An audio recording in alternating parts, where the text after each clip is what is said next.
My brothers and sisters, maybe you also lost a dear one recently. Or maybe you're going through divorce, or your son or your daughter is going through divorce. Maybe you got a text or you got a message or a memo that you're fired. Maybe you lost money by being scammed. Maybe, my sister, you had a miscarriage just right before you were about to deliver. Maybe you've been deprived from children completely. When we are going through any of these difficulties, any of these hardships, we want to remember a few things. So this khutbah, if it's not for you today, it will be for you tomorrow. First and foremost, knowing that the nature of this life is to be tested. When Allah put me in this place called earth, He told me, إِنَّا خَلَقْنَا الْإِنسَانَ مِن نُطْفَةٍ أَمْشَاجٍ نَبْتَلِيهِ. We have created mankind from a mixed semen. Why, Ya Allah? So we can test him. So we are here to be tested. The nature of this dunya is to be tested. الذي خلق الموت والحياة ليبلوكم أيكم أحسن عملا.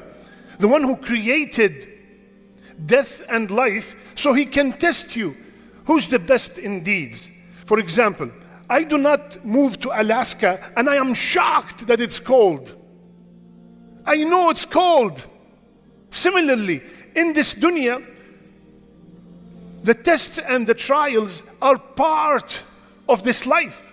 Knowing that will make me not get at least shocked. That's not going to make me not get sad or upset or cry. No, but it will not get me shocked. Why is this happening to me? Habibi, this is part of our life. Second, remembering that Allah Azza wa Jal said, لا يكلف الله نفسا إلا وسعها. When I remember that Allah Azza wa Jal, He said, Allah does not burden any soul more than it can handle. So I can handle that death. I can handle that loss. I can handle that miscarriage. I can handle that firing.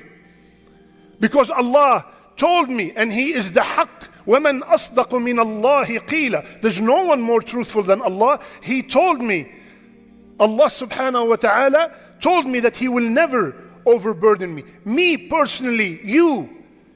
Imagine you bringing a 10-year-old and you tell him, bring this chandelier down on your own, and if you don't, I'm going to do this, this and that to you.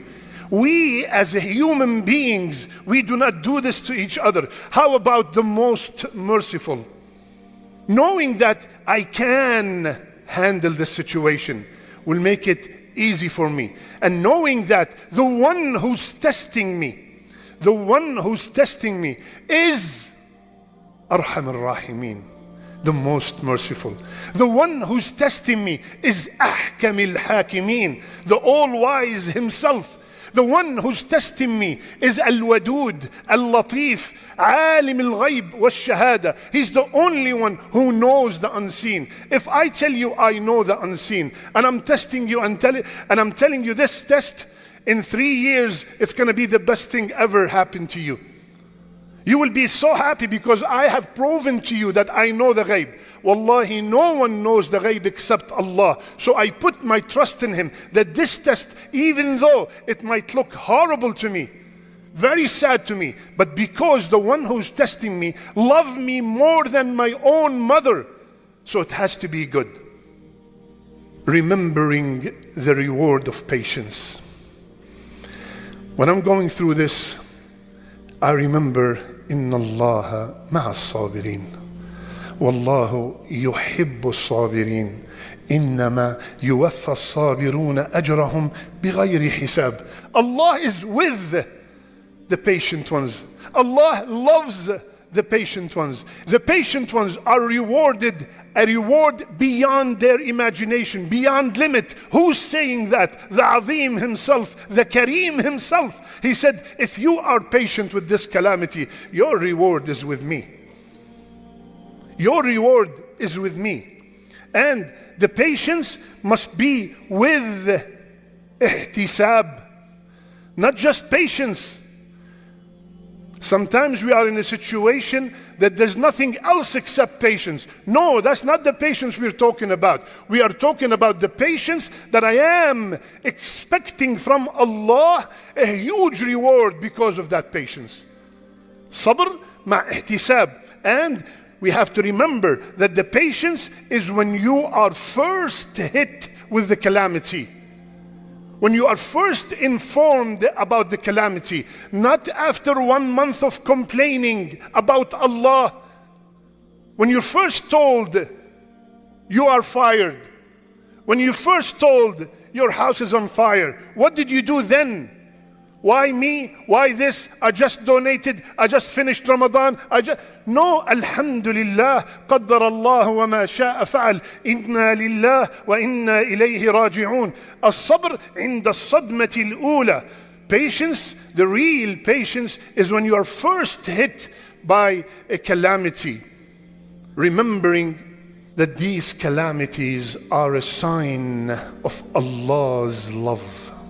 Remembering that these calamities are a sign, are an indication that Allah loves you. Rasulullah sallallahu alayhi wasallam told us, when Allah loves someone, He tests them. When Allah loves someone, He tests them. And Ibn al-Qayyim rahimahullah, he said, calamities, trials and tests are signs of Allah's love for the believer. Compare it to a medicine, even though it is bitter, but because you know the one who's giving you loves you so much, you do not care about the bitterness anymore. My brothers and sisters, Rasulullah sallallahu alayhi wasallam, he said, عظم الجزاء مع عظم البلاء. He said, the magnitude of the reward is proportional to the magnitude of the calamity. The magnitude of the reward is proportional to the magnitude of the calamity. When Allah loves someone, He will test them. فَمَنْ رَضِيَ فَلَهُ الرِّضَى. And whosoever is content with that calamity, Allah will be pleased with them. And whosoever is not content, he will earn the wrath of Allah Azza wa Jal. My brothers and sisters, when we are going through this hardship, remember that the stronger our iman, the easier the impact on us.